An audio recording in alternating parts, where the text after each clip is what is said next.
नमस्कार, आप देख रहे हैं प्राइम टाइम। मैं हूं आपके साथ सुहेल खान। शुरुआत करेंगे सियासी खबर के साथ। सियासत में नेताओं के बीच मेल मुलाकात कोई नई बात नहीं है, लेकिन दो विरोधी दल के दिग्गजों के बीच मुलाकात हो तो फिर इसके मायने तलाशे ही जाएंगे। गृह मंत्री नरोत्तम मिश्रा से इस बार कमलनाथ के खासम खास कहे जाने वाले नेता ने मुलाकात की है। देखिए इस मुलाकात पर यह रिपोर्ट। अब नरोत्तम से मिले सज्जन, आधा घंटा बंद कमरे में हुई चर्चा। मुलाकात से सियासी पारा हाई, तलाशे जा रहे रिश्तों के मायने। उपचुनाव के बीच दो विरोधी दिग्गजों की मुलाकात से एक बार फिर सियासत गरमाने लगी है। पीसीसी चीफ कमलनाथ के सबसे करीबी और वरिष्ठ नेता और पूर्व मंत्री सज्जन सिंह वर्मा ने गृह मंत्री नरोत्तम मिश्रा से उनके आवास पर मुलाकात की। दोनों के बीच करीब आधा घंटा बंद कमरे में चर्चा हुई।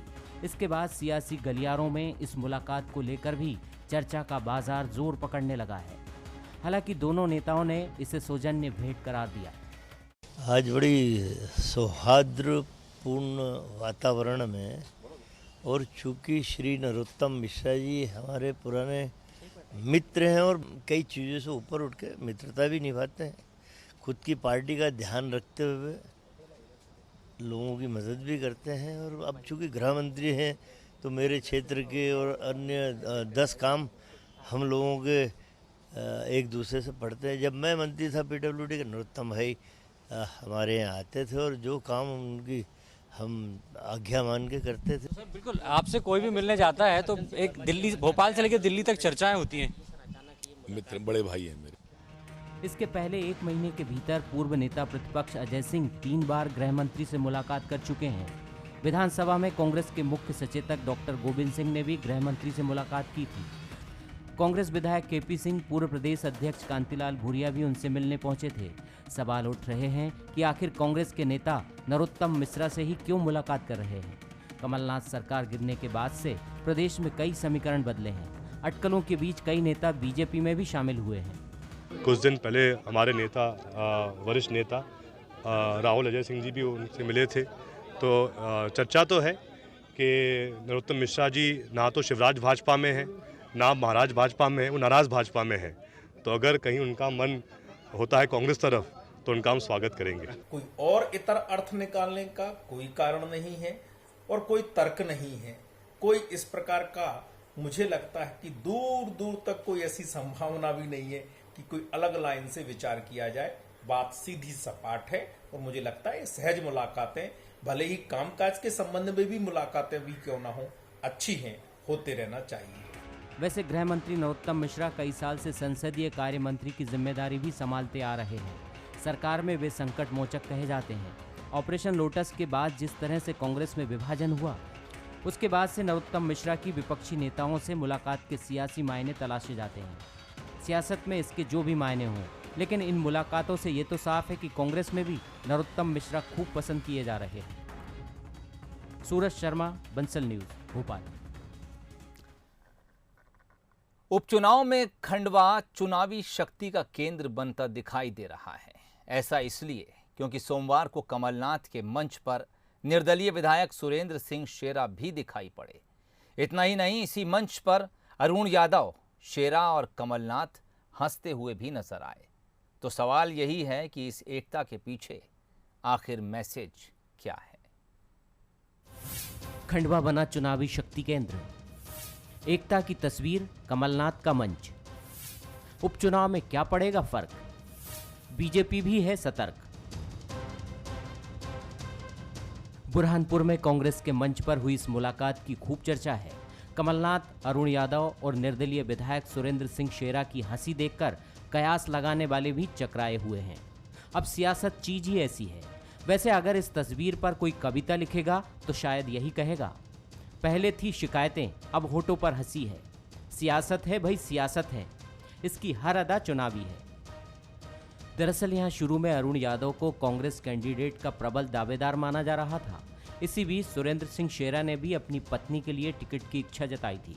तब ये माना जा रहा था कि यहाँ कांग्रेस के लिए राह आसान नहीं रहेगी, लेकिन अब कमलनाथ की मौजूदगी में इस तस्वीर को देखकर कुछ और ही कहा जाने लगा है।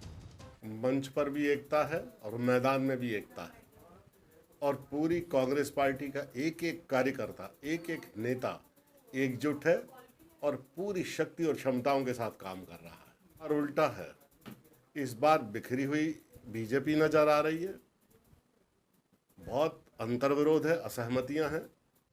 खंडवा अब उपचुनाव का शक्ति केंद्र बनता दिखाई दे रहा है। कांग्रेस यहां जोर लगाकर इस सीट पर उलटफेर की फिराक में है। पहले यहां बीजेपी काबिज रही, नंद कुमार सिंह चौहान सांसद रहे। अगर ये सीट कांग्रेस जीत गई तो बीजेपी पर आगामी लोकसभा चुनाव में मनोवैज्ञानिक दबाव बढ़ जाएगा। हालांकि इस पर बीजेपी का कुछ और ही सोचना है।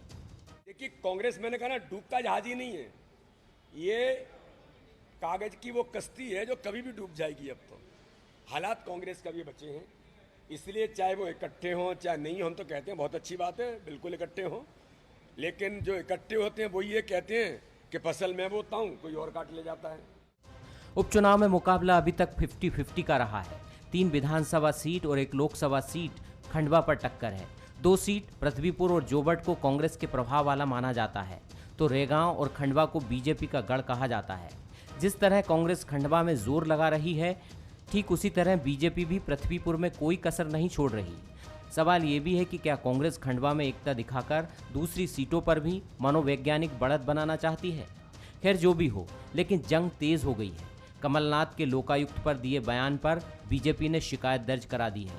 इन सबके बीच कांग्रेस नेताओं का बीजेपी के दिग्गजों से मिलने का सिलसिला भी जारी है। पहले अजय सिंह और अब सज्जन सिंह गृह मंत्री नरोत्तम से मिलने पहुंचे, तो वहीं खंडवा में कांग्रेस के मंच पर एकता मुस्कुराती दिखी। अब भगवान जाने सच क्या है और क्या होने वाला है। हम तो इतना ही कहेंगे, सब सियासत है। Bureau report, Bansal news. विधानसभा चुनाव 2018 में कांग्रेस के कर्ज माफी के वादे को चुनाव का टर्निंग पॉइंट माना गया। अब 4 सीटों पर उपचुनाव से पहले एक बार फिर किसान सियासत के केंद्र में है। एक बार फिर कांग्रेस कर्ज माफी के सहारे खुद को किसान हितैषी साबित करने में जुट गई है। देखिए ये रिपोर्ट। किसान कर्ज माफी पर तकरार, कांग्रेस पर बीजेपी कर रही वार पर वार। कर्ज माफी को फिर मुद्दा बनाने कांग्रेस तैयार। चुनावी मुद्दा बनकर कांग्रेस की नैया होगी पार। उपचुनाव को कांग्रेस 2023 में सत्ता वापसी के मौके के रूप में देख रही है। शायद यही वजह है कि कांग्रेस किसान कर्ज माफी को सबसे ज्यादा प्राथमिकता दे रही है। कांग्रेस के दिग्गज नेता कमलनाथ सरकार के दौरान किसानों के कर्ज माफी के दावे कर रही है, तो पूर्व सीएम कमलनाथ ने पृथ्वीपुर विधानसभा क्षेत्र में सभा को संबोधित करते हुए ऐलान किया है कि अगर कांग्रेस की फिर सरकार प्रदेश में आई तो किसानों का कर्ज माफ किया जाएगा। 27 लाख किसानों का पहली किस्त में कर्जा माफ किया, केवल डिफॉल्टर का नहीं, चालू खाते का। और हम वचनबद्ध हैं, कांग्रेस की सरकार आएगी, हम हर किसान का कर्जा माफ करेंगे। वहीं कमलनाथ के कर्ज माफी के बयान के बाद बीजेपी ने कमलनाथ को घेरने में देरी नहीं की और इस घोषणा को काल्पनिक करार दे दिया। कमलनाथ जी कह रहे हैं कि हम आएंगे तो फिर कर्जा माफ कर देंगे, जैसे ही काल्पनिक है। जैसे पिछली बार कहा था 2 लाख माफ कर देंगे 10 दिन में, नहीं तो मुख्यमंत्री बदल देंगे। बेरोजगारी भत्ता, ख्वाब देख रहे हैं जगते में, इसे दिवा स्वप्न कहते हैं कि हम आएंगे तो। पीछे में कहा था ना कि 15 अगस्त को झंडा अगले को हम फहराएंगे, अगली बैठक सीएम हाउस में होगी। ये वैसी ही बातें हैं कमलनाथ जी की, उम्र हावी हो रही है। कमलनाथ पर से लोगों का विश्वास हट गया है। जो धोखा उस समय दिया है, एक बार धोखा देने के बाद लोग बार बार विश्वास नहीं करते। और जिस तरह से किसानों को उन्होंने धोखा दिया है, और उस कारण से किसान इस आशा में थे कि उनका कर्ज माफ होगा, तो उन्होंने बैंकों में भी पैसा नहीं भरा, और उस कारण से आज अनेक किसान डिफाल्टर हो गए, जिनको हमारी सरकार उनका जो पैसा है वो जमा कर रही, जिससे वो डिफाल्टर ना हो। जाहिर है कि 2018 के चुनाव में कर्ज माफी के वादे के सहारे कांग्रेस ने जीत हासिल करके सत्ता का स्वाद चखा था, लेकिन 15 महीने में उसकी सरकार चली गई। अब उपचुनाव से पहले कांग्रेस फिर किसानों को रिझाने की कोशिश कर रही है, लेकिन क्या कांग्रेस का कर्ज माफी का ट्रम्प कार्ड फिर चलेगा? Bureau report, Bansal news. Ranjit Singh murder case में पंचकूला सीबीआई कोर्ट ने आरोपी राम रहीम समेत 5 दोषियों को आजीवन कारावास की सजा सुना दी है। कोर्ट ने राम रहीम पर 31 लाख रुपए का जुर्माना भी लगाया है, जबकि अन्य आरोपियों पर 50,000 रुपए का जुर्माना लगा है।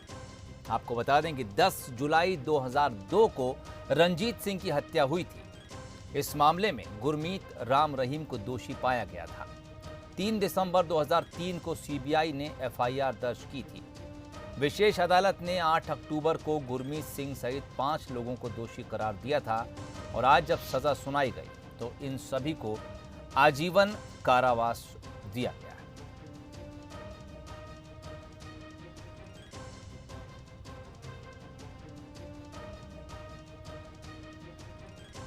उत्तराखंड के पहाड़ी और मैदानी इलाकों में रविवार से शुरू हुई बारिश और बर्फबारी का सिलसिला सोमवार को भी लगातार जारी रहा।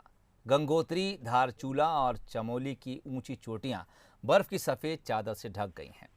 बद्रीनाथ में बारिश और ऊंची चोटियों पर हिमपात हुआ है। तीनों जगहों में मौसम तेजी से बदला और फिर बारिश शुरू हो गई, जिससे धाम में कड़ाके की ठंड भी शुरू हो गई है। बर्फबारी से एक तरफ पर्यटकों के लिए रास्ते खोल दिए हैं, जो बर्फबारी का लुत्फ उठाने इन इलाकों में पहुंचते हैं, लेकिन स्थानीय लोगों की परेशानियां इस बर्फबारी और बारिश ने बढ़ा दी हैं।